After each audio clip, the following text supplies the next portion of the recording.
Do you know what is the quickest way to lose all the spiritual progress you have made? Try to convince everyone around you that they also need to wake up, and 90% of people do it without even realizing it. You finally got it. After so much searching, so much questioning, so much feeling out of place in this world, it happened. You woke up. Consciousness has expanded, the veils have fallen, and for the first time in your life, you have seen beyond the illusions that bind most people. The feeling was liberating, almost magical. That peace you had never felt before has finally arrived, but there's a giant problem that no one warned you about. There's a fatal mistake you'll probably make right after waking up, and that mistake has the power to reverse everything, absolutely everything you've achieved so far. The worst, you'll think you're doing the right thing. You will believe that you are spreading light, helping others, fulfilling some kind of divine mission. But in fact, you will be feeding the most dangerous spiritual trap that exists. The irony is cruel. The same expansion of consciousness that set you free can become the chain that binds you again, only now on a much more subtle and hard-to-identify level. Because when the ego discovers spirituality, it doesn't die. It just changes clothes and comes back into the game with a new strategy. And if you don't recognize that now, you're going to spend months, maybe years, thinking you're evolving while you're actually just nurturing a more sophisticated version of the same illusion. That need you feel to convince everyone around you, to make them see what you see, to save those you love from unnecessary suffering. She seems so noble, so full of love. But that's exactly where the danger lies. If you've ever found yourself sending huge texts about spirituality to those who didn't ask for it, if you've ever felt frustration because no one understands what you're trying to teach, if you've ever found yourself mentally judging people who haven't woken up yet, so pay close attention to what's coming now, because what you will discover can be the difference between really continuing to evolve or falling into the greatest trap of the spiritual path. And at the end of this video, comment on the number 11 if you've already made at least one of these mistakes, because recognizing it is the first step to not letting them destroy everything you've built. There is a moment in each person's journey when something changes inside, an expansion happens, and suddenly the world is never the same. You woke up, you went through the veil, you saw beyond the curtains of the matrix. And you know what happens right after, almost like an automatic reflex. You feel an almost uncontrollable urge to shout to the whole world, "Guys, you need to see this." It's like finding out that everyone is walking towards a precipice and you're the only one who sees the danger. This need to convince by force, to be the spiritual missionary who will save everyone, seems so noble, so full of love. But that's exactly where the danger lies. What no one tells you is that this saving impulse, this desperate desire to make everyone wake up along with you, can be the cruelest spiritual trap that exists. Because while you think you're helping, you're spreading light, you may actually be reversing everything you've achieved so far.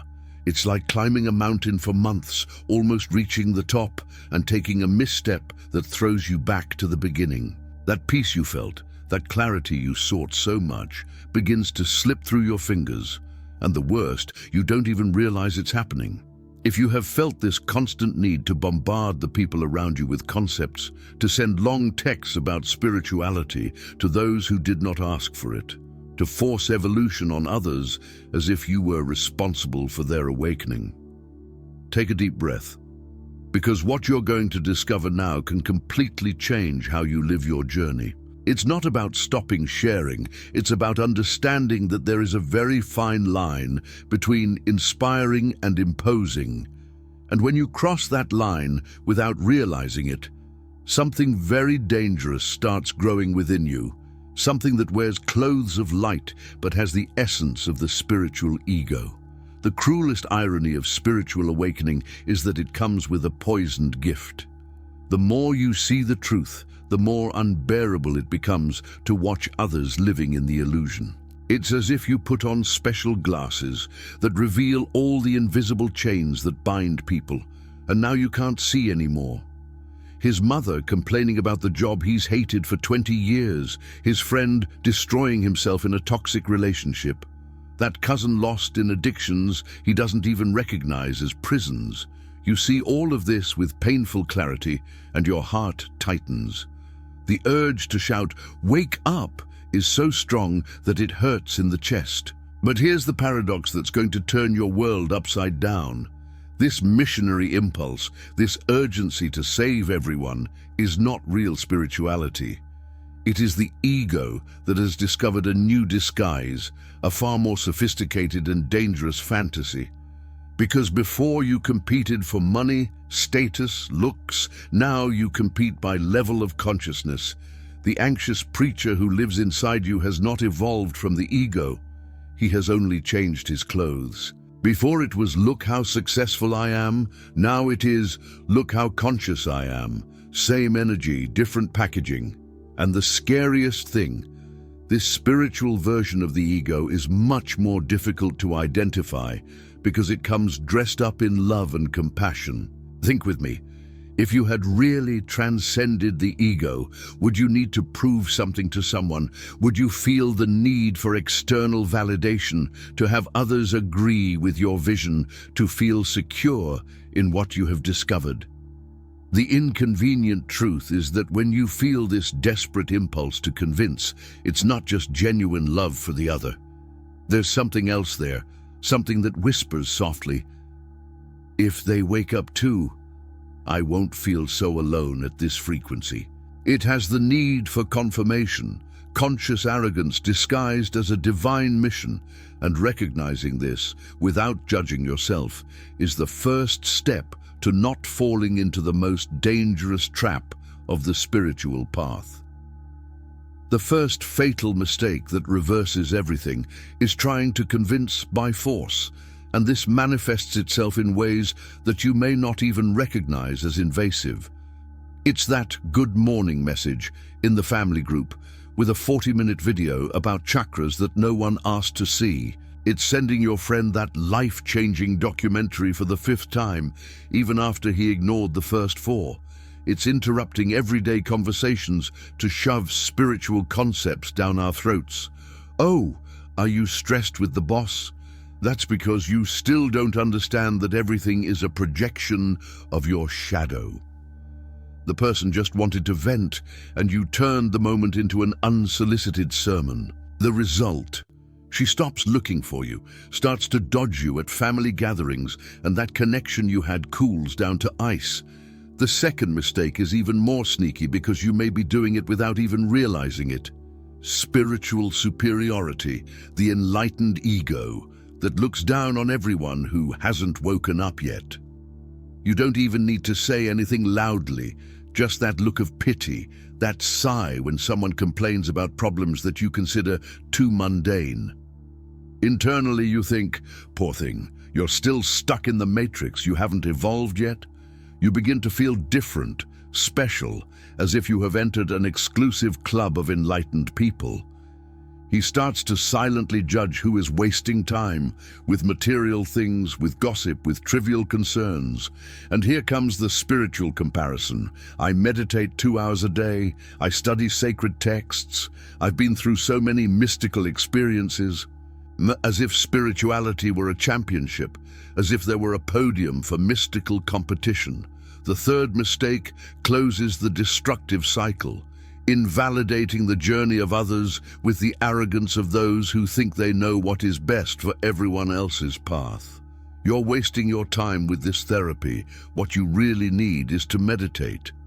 These worries about money of yours are so limiting, you need to raise your vibration. Do you really still watch this kind of program? That just lowers your frequency. Each sentence like this, each comment veiled with contempt, is a way of disrespecting the sacred time that each soul has. It's you wanting to force evolution as if you were a gardener plucking flowers from the ground before their time, just because you think they should have already bloomed. And do you know what happens to flowers plucked prematurely? They die. just as the possibility of genuine connection with the people you say you want to help dies. Let's be honest about what really happens when you finally understand something profound about existence. It's such a huge relief that you want to share that feeling with everyone you love. For years you lived with a weight you didn't even know you carried, and suddenly that weight disappears. Clarity arrives, the pieces fall into place, the world makes sense in a way it never has before.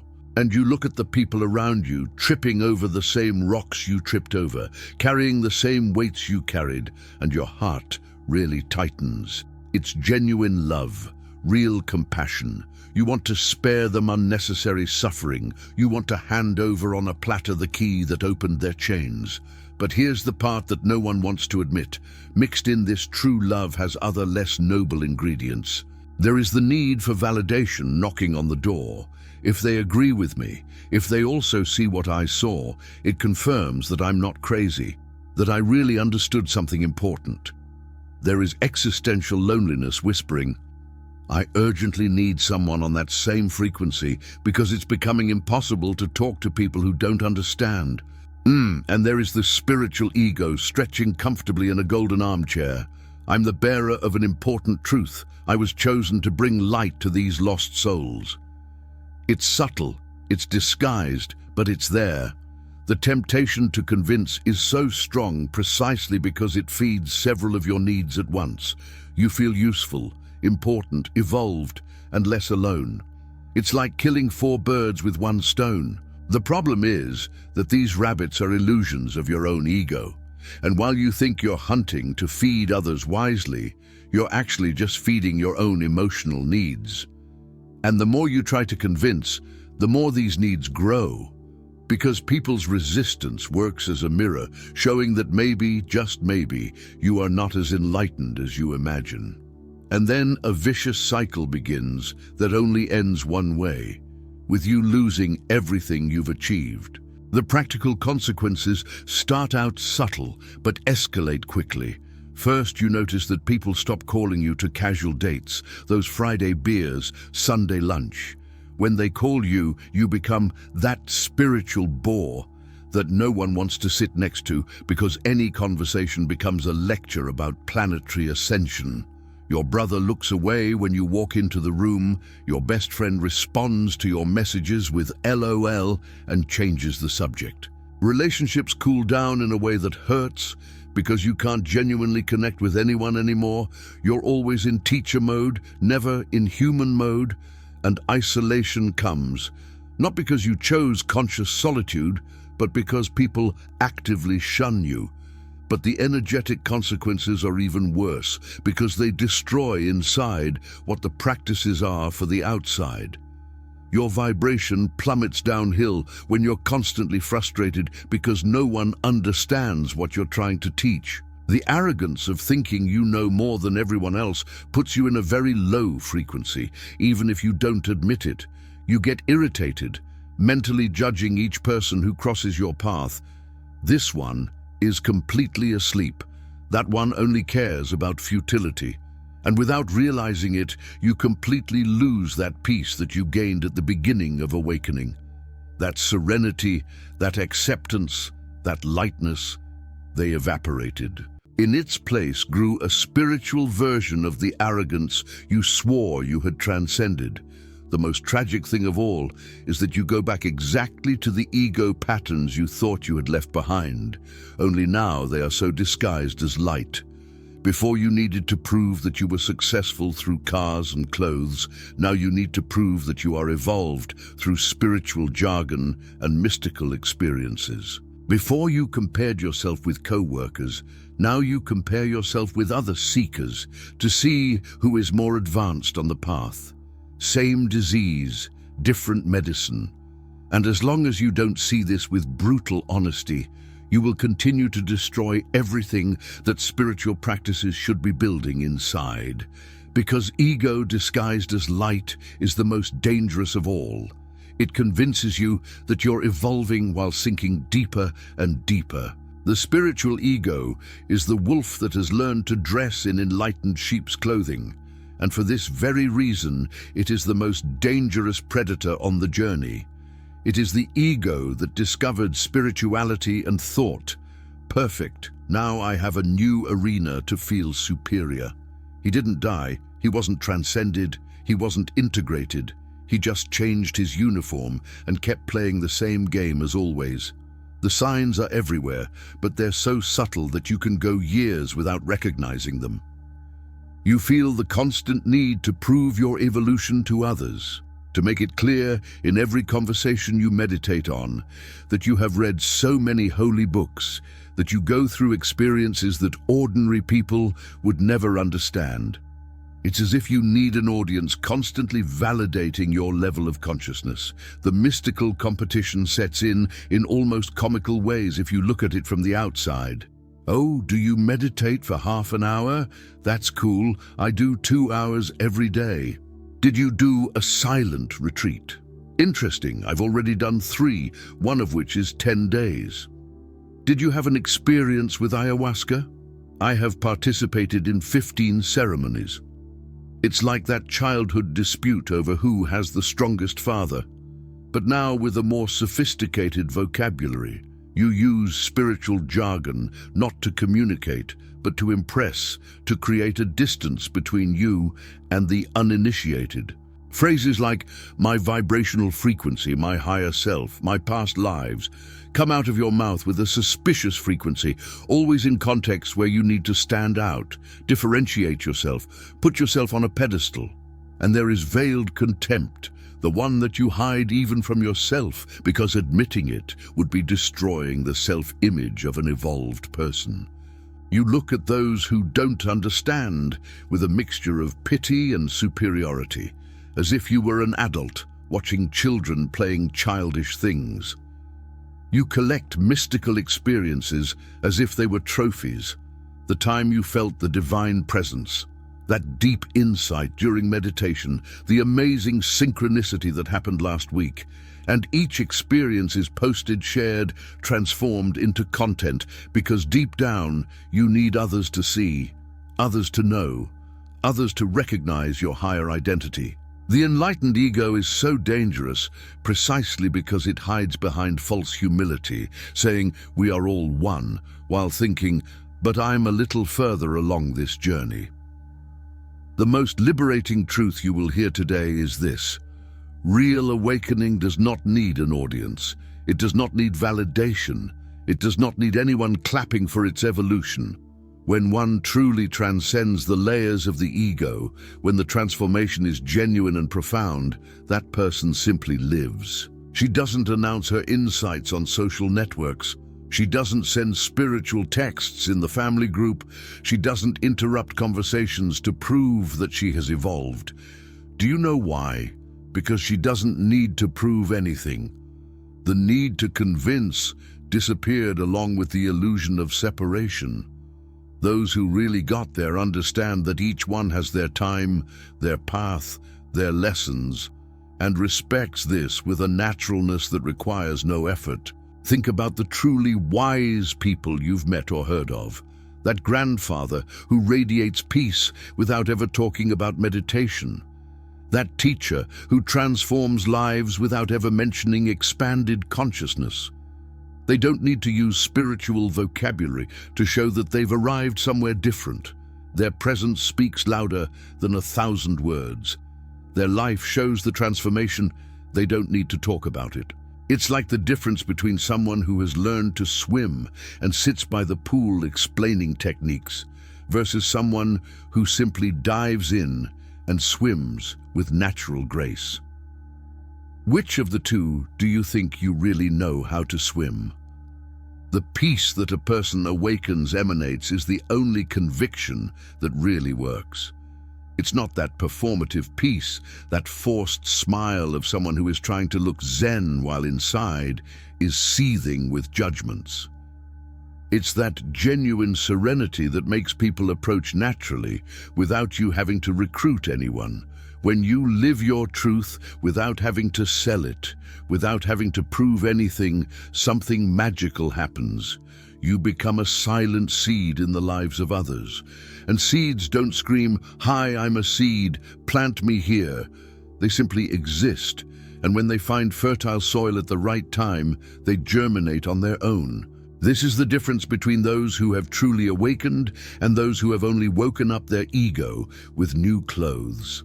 There is a golden rule so simple that it is embarrassing. Only speak when asked. It seems too obvious, right?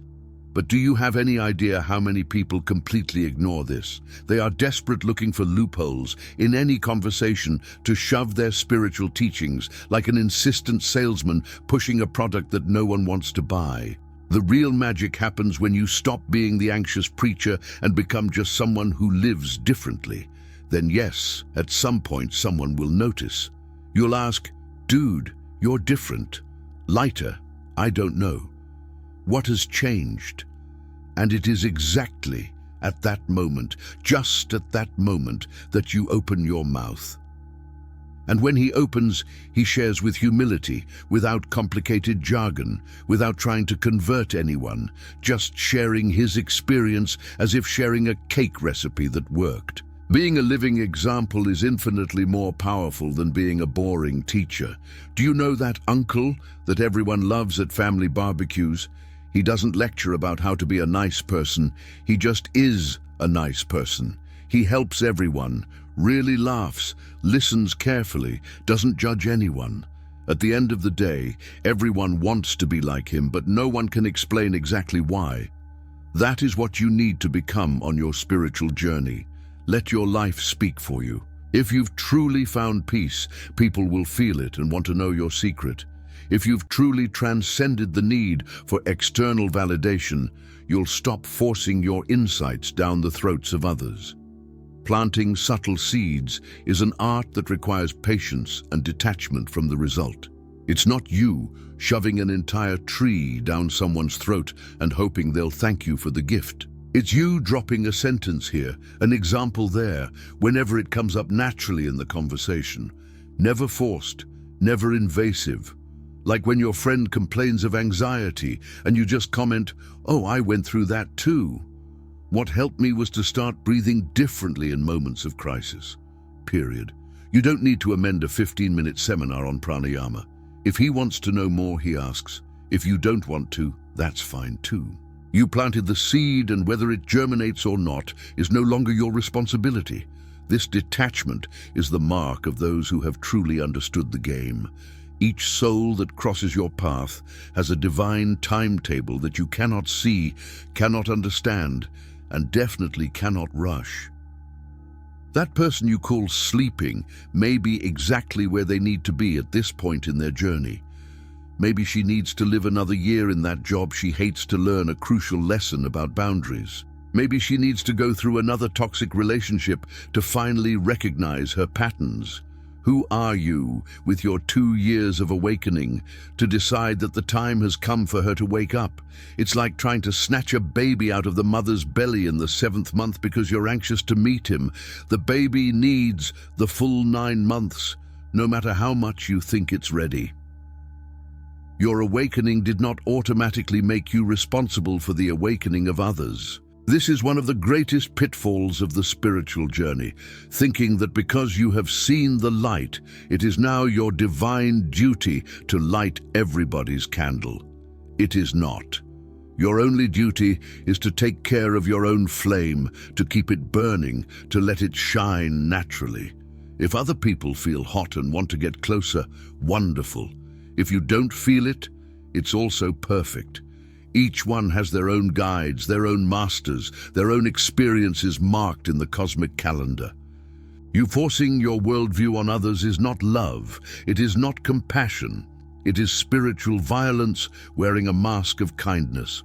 Respecting other people's time is recognizing that that person, trapped in the matrix, may be living exactly the experiences that their soul chose to live before incarnating. Sound too mystical? So think in a simpler way. Everyone has their own pace, and trying to speed up the process of others is pure disrespect. It's like that football coach who shouts from the edge of the field, thinking that this will make the players play better.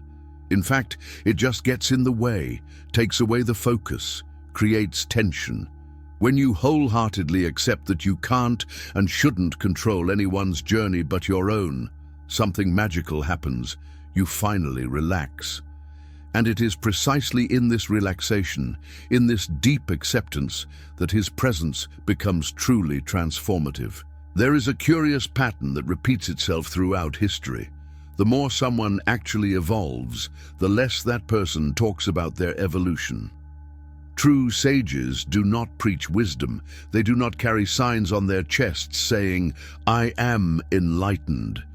They simply exist with a stillness that speaks louder than any speech. It's like those people who have real money. They don't have to show off. They don't have to prove anything. Those who need to show that they have it usually don't have that much. The same logic applies to spirituality.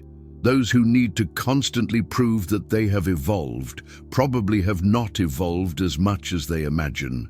Spiritual humility is not false modesty, that little game of I'm nothing, while waiting for people to contradict you. It's the genuine recognition that the more you learn, the more you realize how much you don't know. True evolution manifests itself in things so simple that they go unnoticed. You stop judging. You don't need to make an effort not to judge. You just don't feel like it anymore. You stop comparing your journey to that of others because you viscerally understand that each path is unique. That need to compete, to prove, to stand out, it dissolves like mist in the morning sun. You begin to accept differences not as a beautiful philosophical concept, but as a reality lived in everyday life. Your materialistic brother-in-law doesn't irritate you anymore. Your gossip-addicted friend doesn't bother you. You simply accept that each person is doing the best they can with the tools they have at the moment. The true sage walks through the world with a lightness that requires no effort, no arrogance, no need for external validation. He doesn't need to collect spiritual followers to feel important. He doesn't need to post every insight as if he were a modern-day prophet. Wisdom naturally overflows from it like water from a fountain. You don't see the fountain straining to gush water, it just gushes out. It is in this state of non-effort, of deep acceptance, of genuine humility, that you recognize someone who has actually arrived somewhere different. And ironically, these people will almost never tell you they've arrived. They'll just smile when you ask and answer something like, "I'm walking, just like you." If you recognized yourself at any point in this text, take a deep breath and listen carefully. There is no reason to blame, really. Almost everyone who wakes up goes through this phase of wanting to save the world, of bombarding those who are close with concepts. It is practically a rite of passage, a mistake so common that it should come with an instruction manual along with the awakening. The first step to reverse the damage is to acknowledge without drama. I forced my vision on others. I was invasive. I let the spiritual ego take control, disguised as a divine mission. Okay, did you recognize it? Now you're in front of 90% of people, because most don't even admit that they did it. He stays in that spiritual denial, thinking he was just helping while he continues to push everyone around him away. If you realize that you have hurt someone with your unsolicited sermons, if you feel you need to, apologize. But really apologize, not those spiritual excuses full of justifications. "I'm sorry if I bothered you, but it was because I care about you a lot and wanted you to evolve." No, cut out that part of the "but." He goes there and says simply, "I'm sorry for having been invasive, for not having respected your time and your choices." No drama, no turning the apology into another sermon. And then it changes behavior immediately. Stop sending unsolicited spiritual content. Stop mentally judging each person who doesn't live the way you think is right. Silence that little inner voice that keeps doing spiritual analysis of other people's lives. The real work starts now. Focus on living your truth, not selling it. Every time you feel like convincing someone, you take a breath and ask yourself, is this need coming from a place of genuine love or from my ego wanting validation? Most of the time, if you're honest, you'll find out that it's ego. And that's okay. Recognizing this is already half the cure. He learns the art of conscious silence, of observation without judgment. Respect each one's path not as a beautiful concept, but as a daily practice. What if someone asks you about your changes? Then you share with humility as someone who shares a personal experience, never as someone who has the absolute truth. This change in posture will not happen overnight, but every small step in this direction brings you closer to that true peace you conquered in the beginning. The time has come for you to understand once and for all. Your awakening is for you, not about you convincing others. This difference seems subtle, but it changes everything. When you finally internalize that the transformation that has happened in your life is a gift from you, not a mission to recruit soldiers for the spiritual cause, everything settles into the right place. You stop wasting energy trying to open eyes that didn't ask to be opened. You stop losing your peace by fighting with the unconsciousness of others. And most importantly, you go back to really living instead of just performing spirituality. He lives his truth so well that people feel curiosity, not obligation. Let your peace be the invitation, not your speech. When you're really centered, really at peace, really transformed, people notice. They can't put their finger exactly on what it is, but they feel that there is something different about you. And then, when they ask, and they will ask if it's genuine, you share it. Without forcing, without pushing, without trying to convert. Just sharing his experience as someone who shares a recipe that worked well. This is the crucial difference between light that attracts and ego that repels. At the end of the day, the world doesn't need any more anxious preachers wanting to save everyone. The world needs people who truly live their truth with such authenticity that they inspire by example, not speech. People who respect the sacred time of each soul. People who have enough humility to recognize that no one has all the answers. If you can be that, you're going to impact far more lives than you ever would trying to convince by force. Because true transformation has never been about how many people you can convert. It's about how deeply you can live what you've discovered. And when you truly live, without having to prove anything, you become the most powerful seed there is. So after everything you've discovered here, the most important question remains. What are you going to do now? Will you continue to be that anxious preacher who pushes people away with unsolicited sermons? Or will you finally relax and live out your truth in silence? Because look, knowledge without application is worth absolutely nothing. You can watch this entire video, agree on everything, even save it to favorites. But if tomorrow you wake up and continue bombarding those around you with concepts, nothing has really changed. Real transformation only happens when you stop talking about spirituality and start simply living it. Here's the challenge for you.